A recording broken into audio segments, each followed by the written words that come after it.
നാരായണം നമസ്കൃത്യ നരം ചൈവ നരോത്തമം ദേവീം സരസ്വതീം വ്യാസം തതോ ജയമുദീരയേ. അർത്ഥശാസ്ത്രമിദം പുണ്യം ധർമ്മശാസ്ത്രമിദം പരം മോക്ഷശാസ്ത്രമിദം പ്രോക്തം വ്യാസേനാമിതബുദ്ധിനാ.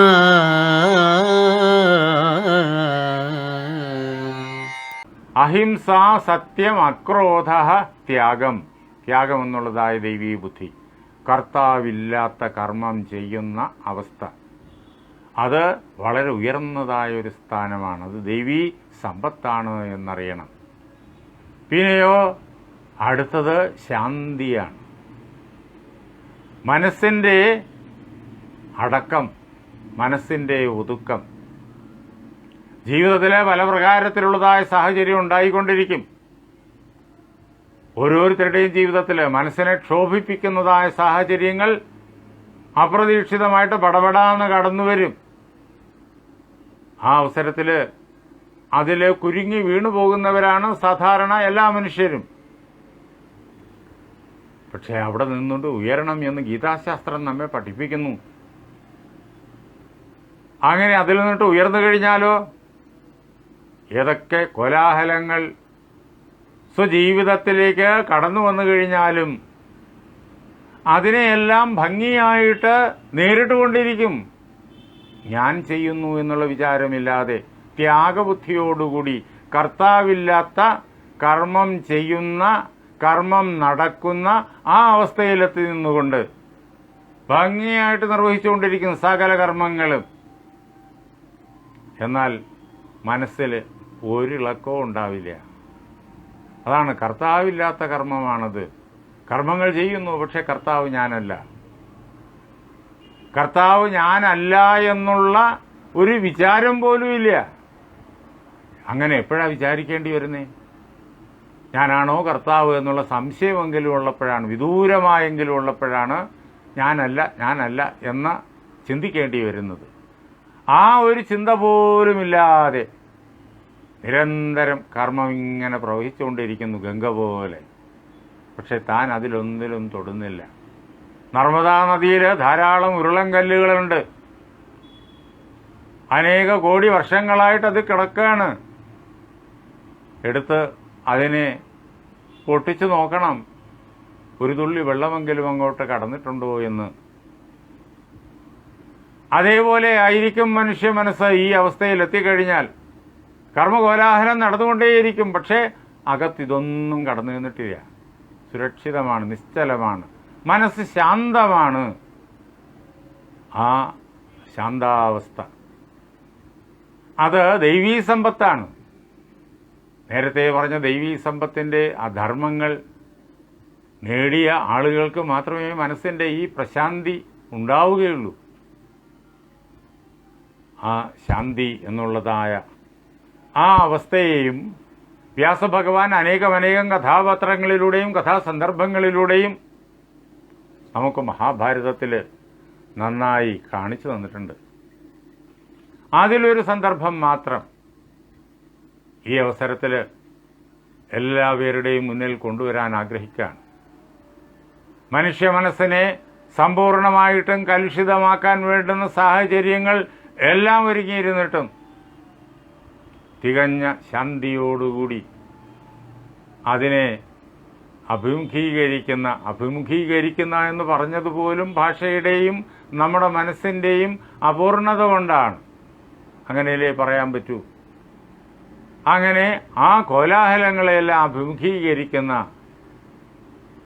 ആ ഒരു പൗരുഷം നിറഞ്ഞ മനസ്സിൻ്റെ ഉടമ, പ്രശാന്തമായ മനസ്സിൻ്റെ ഉടമ ഭീഷ്മനിലൂടെ നമുക്ക് കാണാം. മഹാഭാരതത്തിലെ ഭീഷ്മപർവം, യുദ്ധം തുടങ്ങുന്നത് ഭീഷ്മപർവത്തിലാണെന്ന് നമുക്കറിയാം. ഭീഷ്മപർവ്വത്തിന്റെ തുടക്കത്തിൽ 2 സൈന്യങ്ങളും അഭിമുഖമായിട്ട് കുരുക്ഷേത്രത്തിൽ അണിനിരന്ന് നിൽക്കുന്നിടത്ത് നിന്നിട്ട് ആരംഭിക്കുന്ന ആ കർമ്മകോലാഹലങ്ങൾ നമുക്ക് കാണാം. തുടർന്നാണ് ഗീതോപദേശം സംഭവിക്കുന്നത്. അത് കഴിഞ്ഞാൽ ഉടൻ യുദ്ധമായി. ആ യുദ്ധം തകർത്ത് നടക്കുകയാണ്. കൗരവന്മാരുടെ മുഴുവൻ സൈന്യവും വളരെ വലുതാണ്, പ്രഗത്ഭന്മാരേറെയുണ്ട്. അതിൻ്റെ മുഴുവൻ അധിപൻ ഭീഷ്മപിതാമഹനാണ്. പാണ്ഡവന്മാരുടെ സേന 7 അക്ഷൗഹിണിയേ ഉള്ളൂ. എന്ന് മാത്രമല്ല, കൗരവപക്ഷത്തുള്ള അത്രയും പ്രഗത്ഭന്മാർ അത്രയും എണ്ണത്തിൽ ഇവിടെ ഇല്ല. ഭീഷ്മനും ദ്രോണനും മറുപടി പറയാൻ ശേഷിയുള്ളവരിവിടെ ഇല്ല. മറ്റുള്ളവർക്കൊക്കെ മറുപടി പറയാൻ ശേഷിയുള്ളവരുണ്ട്. എങ്കിലും സംഖ്യ കൊണ്ട് കുറവാണ് അവരും. അങ്ങനെ ഉള്ള ആ പാണ്ഡവപ്പട ഇപ്പുറത്ത് യുദ്ധം ആരംഭിച്ച് ഓരോരോ ദിവസങ്ങളിലായിട്ട് നടന്ന സംഭവങ്ങൾ സഞ്ജയൻ ധൃതരാഷ്ട്രന് പറഞ്ഞു കേൾപ്പിച്ചു കൊടുക്കുന്ന പ്രകാരത്തിൽ മഹാഭാരതത്തിൽ വ്യാസഭഗവാൻ നിബന്ധിച്ചിരിക്കുന്നു. ഓരോ ദിവസത്തെ യുദ്ധവും വളരെ വിശദമായിട്ട് അദ്ദേഹം നമ്മെ കേൾപ്പിക്കുന്നുണ്ട്. ആരെല്ലാം എന്തെല്ലാം ചെയ്തു, എങ്ങനെയെല്ലാം പ്രവർത്തിച്ചു, അതുകൊണ്ട് മറുപക്ഷത്തിനുണ്ടായതായ ദുഃഖങ്ങളേത്, മറുപക്ഷത്തിനുണ്ടായതായ തകർച്ചകളേത് ഇത്യാദികളെല്ലാം മനുഷ്യ മനസ്സിലുണ്ടാകുന്ന ഓരോ ചിന്തയും ഓരോ സങ്കല്പവും ഏതെല്ലാം പ്രകാരത്തിലാണ് ആ വ്യക്തിയെയും മറ്റു വ്യക്തികളെയും ബാധിക്കുന്നത് എന്നെല്ലാം ഈ സുവിശദമായ യുദ്ധ വർണ്ണനത്തിനകത്തുകൂടി നമുക്ക് കാണാൻ കഴിയും. ആ യുദ്ധവർണ്ണനം വെറുമൊരു യുദ്ധവർണ്ണനമല്ല, മനുഷ്യ മനസ്സിൽ നടക്കുന്ന യുദ്ധത്തിന്റെ വർണ്ണനമാണ്. സാധാരണ എല്ലാവരും ഭൗതികമായ മണ്ഡലത്തിൽ നടക്കുന്ന അസ്ത്രപ്രയോഗത്തിന്റെ ഒരു വലിയ ബഹളമായിട്ട് അതിനെ സങ്കല്പിക്കും. വ്യാസൻ അതിനപ്പുറമാണ് രചിച്ചു വച്ചിരിക്കുന്നത്. മനുഷ്യ മനസ്സിലെ വിവിധങ്ങളായ വികാരങ്ങൾ ഏതെല്ലാം പ്രകാരത്തിൽ പ്രവർത്തിക്കുന്നു എന്ന് നമുക്ക് കാണിച്ചു തരുന്നു. അത് കാണിച്ചു തന്നിട്ട് നമ്മുടെ ഉള്ളിലുള്ള അത്തരം വികാരങ്ങളെ കണ്ടെത്തിയിട്ട് അത്തരം വാസനകളെ തിരഞ്ഞ് കണ്ടുപിടിച്ചിട്ട് അതിനെ മനുഷ്യ മനസ്സെ കലുഷിതമാക്കുന്ന അത്തരം വാസനകളെ പിടികൂടി നമ്മുടെ മനസ്സിൽ നിന്ന് പുറത്തേക്ക് കളയാനുള്ള ഒരു നല്ലൊരു പരിശീലനം ഈ യുദ്ധവർണ്ണനയ്ക്കകത്ത് കിടപ്പുണ്ട്. വെറും ഒരു യുദ്ധവർണ്ണനയല്ലത്.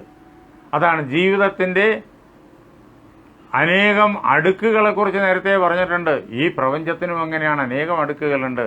അതിനെ മുഖ്യമായിട്ടും 7ആയിട്ട് നമുക്ക് പഠിക്കാനുള്ള സൗകര്യത്തിന് വേർതിരിച്ച് കാണിക്കും.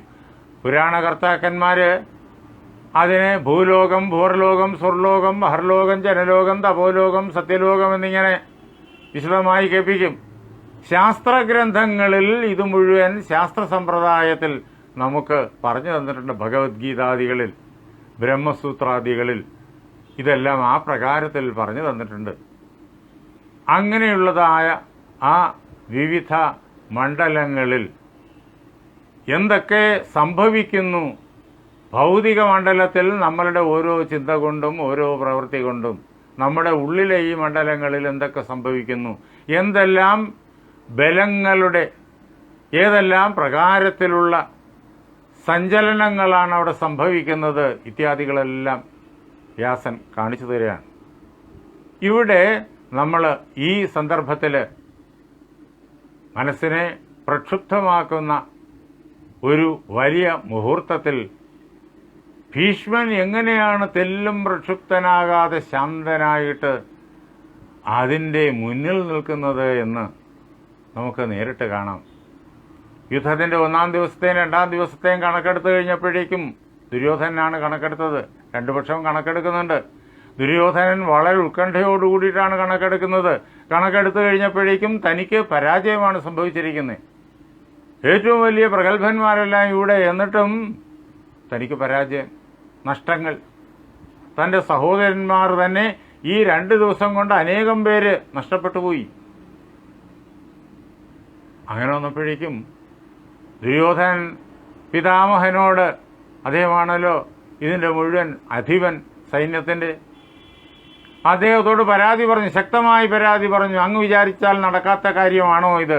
പാണ്ഡവന്മാരെ നിമിഷമാത്രം കൊണ്ട് അങ്ങേക്ക് വധിക്കാം എന്നിട്ടും എന്തുകൊണ്ട് നമുക്കിങ്ങനെ പരാജയം സംഭവിക്കുന്നു, അവരെ പാണ്ഡവന്മാരെ തൊടാൻ പോലും കഴിയുന്നില്ലല്ലോ എന്നൊക്കെ അതിശക്തമായിട്ട് പരുഷമായിട്ടൊക്കെ തന്നെ സംസാരിച്ചു.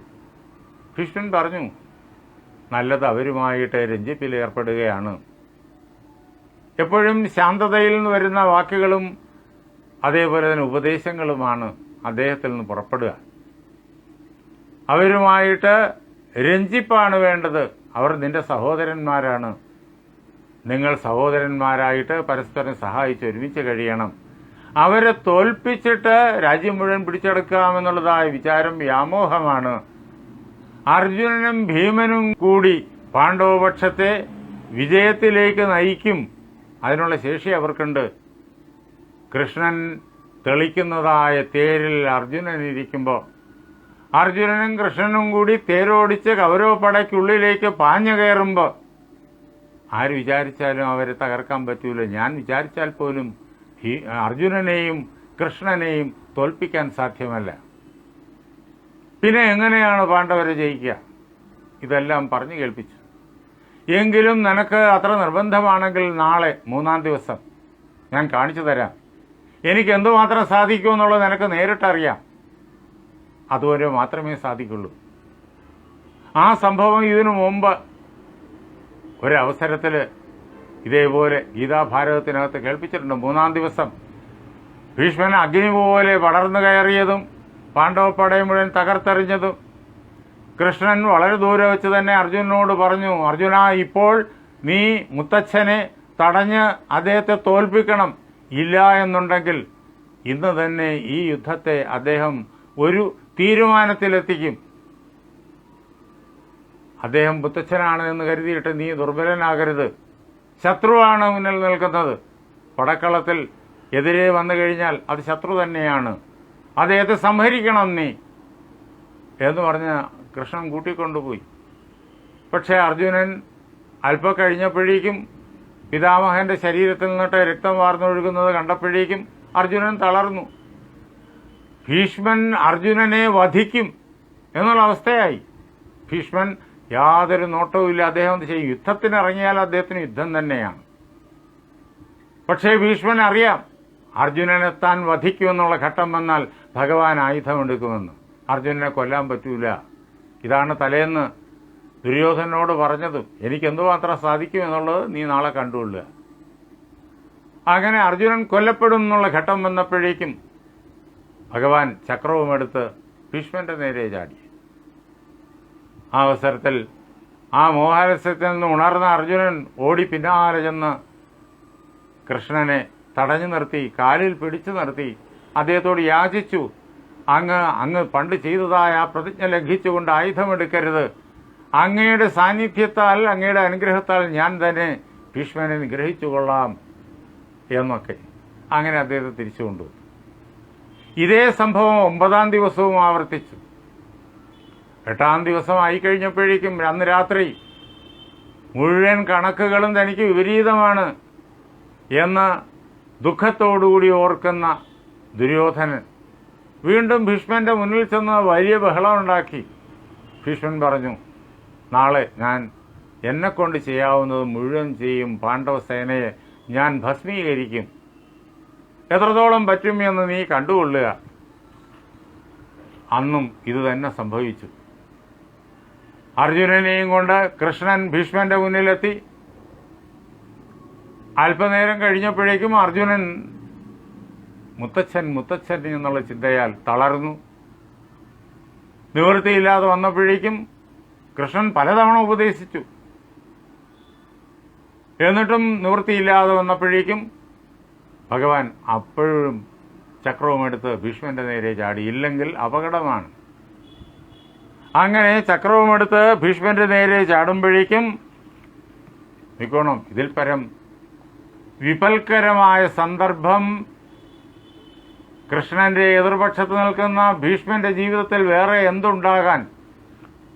ലോകത്തുള്ള എല്ലാ വില്ലാളി വീരന്മാരെയും, വില്ലിൽ മാത്രമല്ല മറ്റെല്ലാ ആയുധങ്ങളിലും തകർത്തെറിഞ്ഞയാളാണ് ഭീഷ്മൻ. തന്നെ പഠിപ്പിച്ച പരശുരാമനെ പോലും തോൽപ്പിച്ചു. അക്കഥ നമ്മൾ നേരിട്ട് കണ്ടതാണ്. ഭീഷ്മ പരശുരാമ യുദ്ധം. അവസാനം പരശുരാമൻ തിരിച്ചു പോകുന്ന അംബോപാഖ്യാനത്തിൽ അത് വളരെ വിശദമായിട്ട് നമ്മൾ കേട്ടതാണ്. ആ ഭീഷ്മൻ ഈ ഒരു ഘട്ടം വന്നപ്പോഴേക്കും ഭഗവാന്റെ നേരെ തൻ്റെ യാതൊരു ബലവും നടക്കില്ല എന്ന് അറിയുന്ന ഭീഷ്മന്റെ സ്ഥാനത്ത് വേറൊരാളായിരുന്നുവെങ്കിൽ മനസ്സ് അശാന്തമായിട്ട് വലിയ കുഴപ്പങ്ങൾ ഉണ്ടാക്കിയേനെ. മനസ്സിൽ ഭീഷ്മന്റെ ആ നിൽക്കുന്നയാളിൻ്റെ മനസ്സിൽ വലിയ കുഴപ്പങ്ങൾ ഉണ്ടായേനെ. പക്ഷേ ഭീഷ്മനെ സംബന്ധിച്ചിടത്തോളം അതൊന്നുമില്ല. മനസ്സ് പരിപൂർണ്ണ ശാന്തം. ഇതിൽ പരം വിവൽക്കരം എന്ന് ലോകർക്ക് പറയാവുന്ന വേറൊരു സംഭവം ഉണ്ടാകാനില്ല. പക്ഷേ ഭീഷ്മനെ സംബന്ധിച്ചിടത്തോളം അത് ഏറ്റവും സന്തോഷകരം. അതാണ് മനസ്സിൻ്റെ ആ പ്രശാന്തി. മരണത്തിൻ്റെ മുമ്പിൽ ഭീഷ്മൻ നിന്ന് ചിരിക്കുക. അതാണ് ആർക്കും ആ മനസ്സിനെ ഇളക്കി മറിക്കാൻ പറ്റൂല. സമുദ്രത്തെ കൊടുങ്കാറ്റിന് ഇളക്കി മറിയാം, കലുഷിതമാക്കാം. ആ സമുദ്രത്തിലെ തിരമാലകൾ കരയെ വിഴുങ്ങും. പക്ഷെ ഭീഷ്മന്റെ മനസ്സിനെ ഇളക്കാൻ ഒരു കൊടുങ്കാറ്റിനും സാധ്യമല്ല.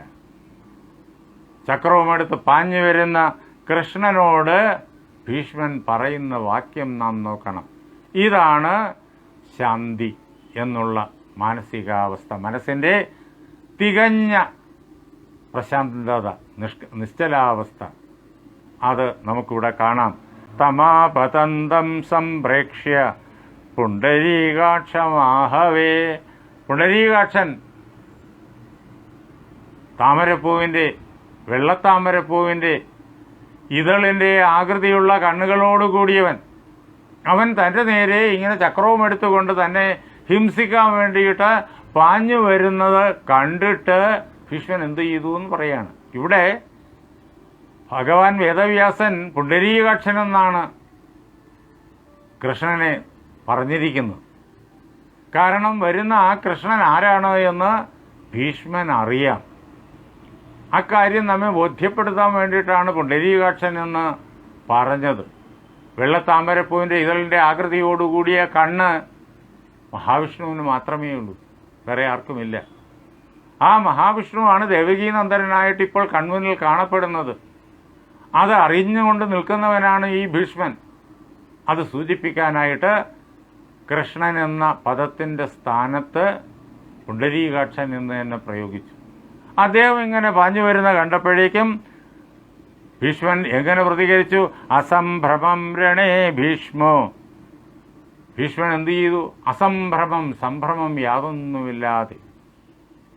ആ സുദർശനത്തിന് യാതൊരു മറുപടിയില്ലെന്നുള്ള ഭീഷ്മൻ നന്നായിട്ടറിയാം. തൻ്റെ ആയുധങ്ങൾ, ദിവ്യായുധങ്ങൾ ഒന്നും ആ സുദർശനത്തെ പരാജയപ്പെടുത്തുവാൻ, തടഞ്ഞു നിർത്തുവാൻ പര്യാപ്തമല്ല എന്ന് ഭീഷ്മൻ അറിയാം. അതറിയുന്ന ആ ഘട്ടത്തിൽ പിന്നെ എന്താ സംഭവിക്കുക? കൃഷ്ണൻ ഇച്ഛിക്കുന്നത് എന്തോ അത് സംഭവിക്കും. മനസ്സിന് യാതൊരു സംഭ്രാന്തിയുമില്ലാതെ. അതാണ് മനസ്സിൻ്റെ തികഞ്ഞ ശാന്തത. ശാന്തത എത്രത്തോളം സുദൃഢമായിരിക്കണം എന്ന് ഈ സന്ദർഭം നമുക്ക് കാണിച്ചു തരുന്നു. വ്യാസൻ ഈ സന്ദർഭത്തിലൂടെ നമുക്ക് കാണിച്ചു തരുന്നു. ദൈവീ സമ്പത്ത് അതാണ് ശാന്തത. ആ ശാന്തത ഇത്തരമൊരു ഘട്ടത്തിൽ പോലും അങ്ങേയറ്റം രൂഢമൂലമാകണം എന്ന് കാണിക്കാൻ വേണ്ടിയിട്ടാണ് ഈ കഥാസന്ദർഭം.